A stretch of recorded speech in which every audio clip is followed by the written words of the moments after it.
Petit disclaimer avant de commencer à parler de ce sujet encore sensible. Je n'encourage personne à consommer quelque drogue que ce soit, incluant tabac et alcool. Et je décourage même fortement les plus jeunes, qui sont beaucoup plus fragiles psychologiquement, eh oui, désolé, c'est vrai, et dont le cerveau et la psyché ne sont pas encore pleinement développés. Je dis pas que vous êtes attardés, mais consommer quelques substances avant l'âge autorisé peut entraîner une escalade de la consommation, révéler des pathologies sous-jacentes comme la schizophrénie ou encore créer une addiction à vie. Donc soyez très prudents. Et soyez aussi prudents avec ce que vous consommez. Ne le faites jamais seul. Et si vous avez le moindre doute sur une substance, vous pouvez aller la faire analyser dans des laboratoires créés à cette fin. C'est gratuit, anonyme, ils ne vous dénoncent pas bien sûr, mais vous donnent surtout plus de précision sur ce que vous allez consommer. Et ça peut vraiment sauver des vies. Faites attention à vous. Bon visionnage. Bon, aujourd'hui, on arrive pour un nouvel épisode de Ta Bouche sur un thème un peu touchy, mais qui me tient à cœur et dont on parle pas assez. Donc ne vous étonnez pas si je m'énerve pendant l'épisode, parce que l'hypocrisie et la criminalisation à la française ont tendance à m'agacer légèrement. Donc accrochez vos putains de ceintures, parce que ça va secouer.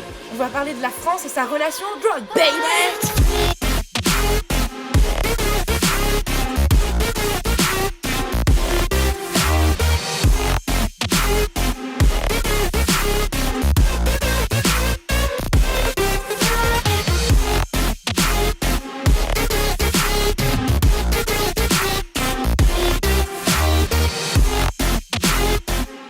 D'abord, pour aborder ce sujet compliqué, il va falloir entrer un peu dans le vif du sujet et parler directement de ce qu'on encourt en France en fonction des drogues consommées. Ensuite, on comparera ça à d'autres pays qui ont dépénalisé ou légalisé certaines drogues. Putain, mais elle commence à peine et elle oublie déjà d'expliquer un mot, c'est un truc de ouf. Donc dépénaliser et légaliser, c'est pas la même chose. Dépénaliser, ça veut dire que vous ne serez pas poursuivi si vous vous baladez avec un pochon ou vous consommez. Ils vous laisseront partir. En gros, c'est plus un délit. Même chose pour la décriminalisation. Légaliser, c'est quand la vente du produit devient autorisée et entre dans l'économie du pays. La vente étant souvent confiée à des entreprises privées. Oui, bon ça va, t'es là pour ça, non? Bon, bah ta gueule. Donc, on parlera de la France et de sa monstrueuse hypocrisie par rapport aux drogues, chose qui a tendance à m'énerver. J'espère que cette vidéo pourra faire avancer un peu les choses, même à mon échelle. Et même si pour l'instant j'ai que 17 abonnés sur mon compte YouTube. D'ailleurs, merci à vous. Bref, allez, on est parti.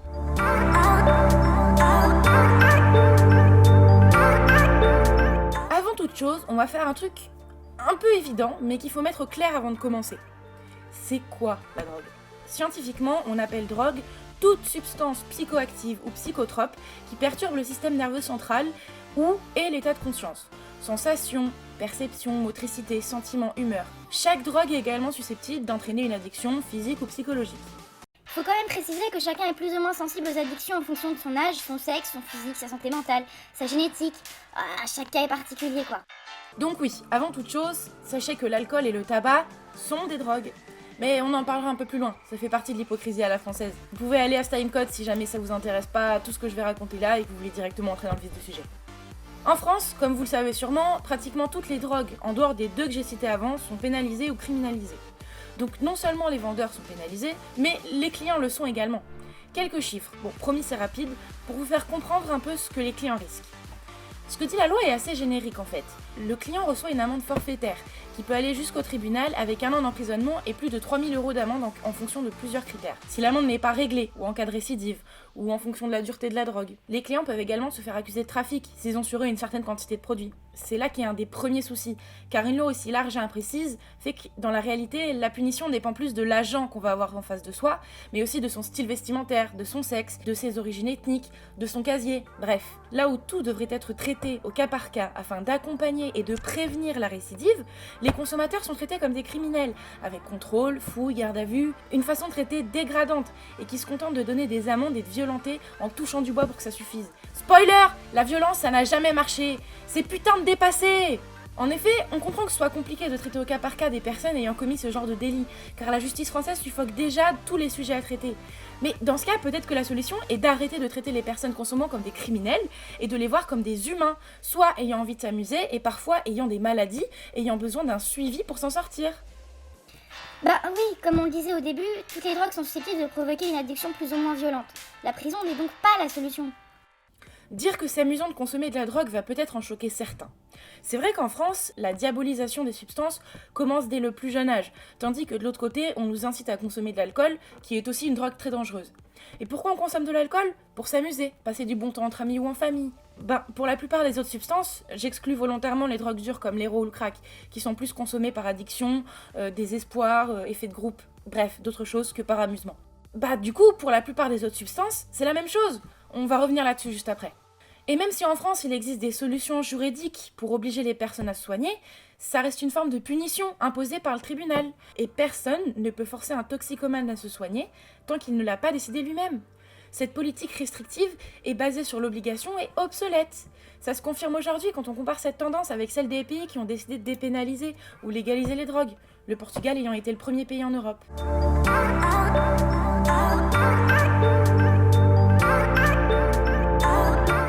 Je ne peux que commencer cette partie en parlant du Portugal. Ce pays de l'Union Européenne a été un véritable visionnaire dans le domaine, puisque c'est en 2001 qu'ils ont dépénalisé l'usage et la détention de toutes les drogues pour un usage personnel, bien sûr. Les trafics sont bien sûr toujours recherchés et punis par la loi, mais le changement fondamental réside dans le fait que les consommateurs ne sont désormais plus traités comme des criminels, mais des personnes parfois malades à accompagner. Pour vous replacer le contexte de cette décision, il faut savoir que le Portugal sortait à l'époque d'une grosse dictature. À l'ouverture des frontières, le pays des maçons... Non mais commence pas à faire tes blagues de merde là, tu vas te faire traiter de raciste. Moi je me dédouane hein. Oh ça va, je rigole. Bon, donc, à l'ouverture des frontières, le Portugal est devenu une plaque tournante de trafic de drogue en tout genre.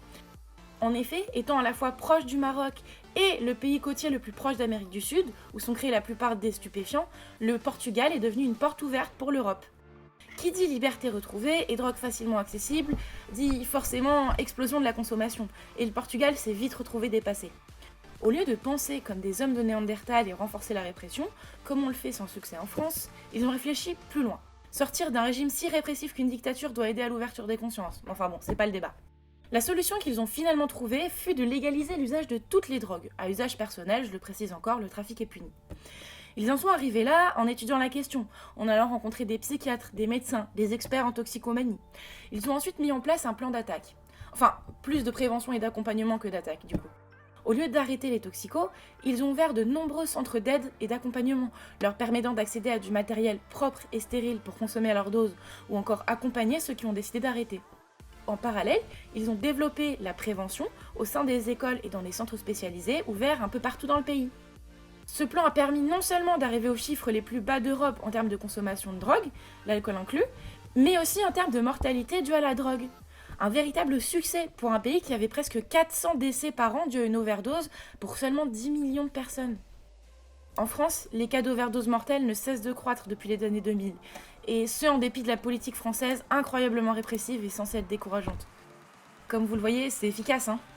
Le Canada fut un des premiers pays à légaliser le cannabis. Cannabis! Et on en parlera plus longuement dans un autre épisode. Le Canada continue de mener une politique anti-drogue qui a tendance à faire polémique, surtout depuis la légalisation de la beuh. Mais si leur système n'est pas au point, il est tout de même plus évolué que le système français. En effet, ils ont une stratégie anti-drogue en application depuis 1987. Je vous mettrai un lien dans la description si vous voulez en savoir plus, mais ce que je veux simplement souligner ici, c'est que leur plan contient la prévention, ainsi que l'accompagnement, et ce depuis le début du programme, et qui évolue au fil des ans. La Norvège a décriminalisé la consommation de petites quantités de tous les stupéfiants ce 19 février dernier. Ils ont compris après des années de répression que cela ne marchait pas et que les toxicomanes ont besoin d'être suivis et non punis. Une prise de conscience tout à leur honneur, qui me plonge encore plus dans l'effarement quand je vois que la France s'acharne à essayer d'interdire de la beuh CBD, qui est tout simplement une version de la plante non psychotrope.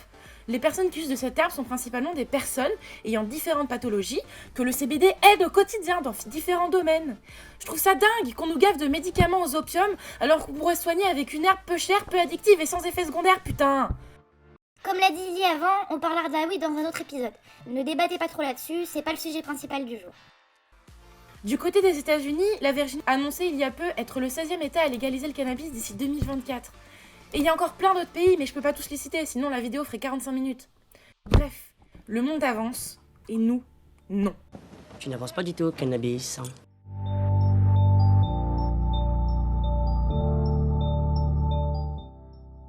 Ce que je vous raconte depuis tout à l'heure, c'est surtout pour vous faire comprendre à quel point le système français est bancal et inégalitaire sur ce sujet.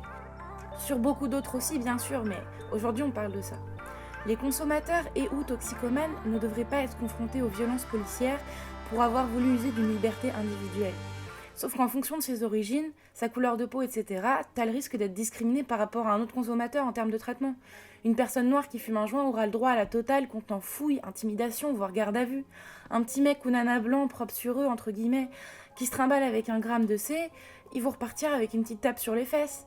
Enfin, il y a beaucoup de discrimination en France et cette répression, elle creuse encore les écarts.